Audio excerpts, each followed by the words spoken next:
eventually tried to stop him from joining the military. The second he turned 18, he joined the Marines. She was not happy about that.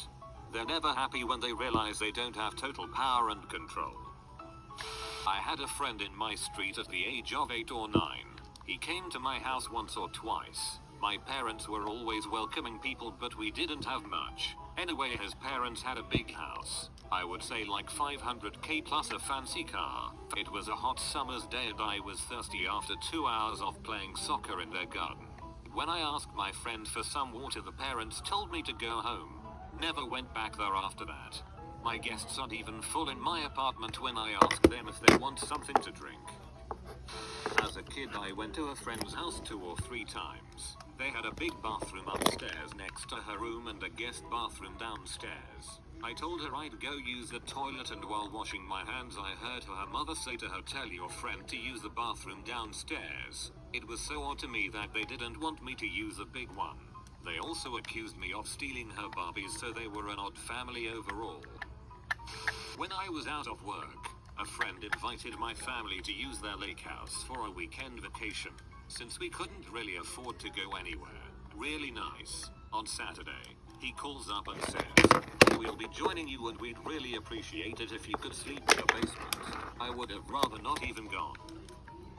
I once worked with someone that was gloating and bragging about how rude they were to their sister-in-law. I was astonished at his story and just stared him down. I had no words. Long story short, he did not get along with his wife's family, and they lived out of state. His wife's sister came to visit them, as they had a new baby and she was to help them for a week. Then he bragged how he convinced his wife that it would be better for her sister to sleep on the couch in the living room instead of the baby's room.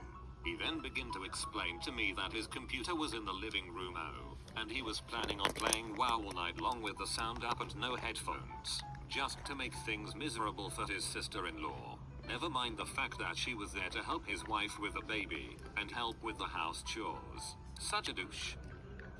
I remember visiting my friend at her house and she was called for dinner. She told me to come down to the table and I sat next to her. Her and her family began to eat dinner while I sat and watched. After they were done, her dad looked at me and said, "Oh, I hope you weren't hungry," really sarcastically. I was actually really hungry and I just remembered thinking, what the frick? I've never had that one happen, but it does sound similar to some other posts I've read. Actually, now that I think of it, my mom did do that to one of my friends.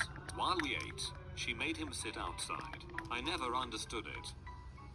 My friend's grandmother knew we had a snowstorm and told me I could stay till my stepfather could pick me up. I stayed the weekend already and didn't know the snow would be this bad. I stayed a few days extra and she started complaining and drinking about everything. My friend egged her on and her grandma got so mad she told me to leave in the next hour or she will call the police. I was 19 at the time but didn't drive, have seizures, and was shocked. My boyfriend had to call a taxi for me and have it drive me all the way back to my hometown over an hour away. My friend kept yelling and causing more stress and I got in the middle of it. I usually always bring some food and drinks to share and never had a problem before really, unless she drank, but she never took it out on me. But this time my friend let me get dragged into it. When I was leaving she told me to stay and was crying and just was not comfortable situation. I had to take my bags to the car. She never had pillows or blankets.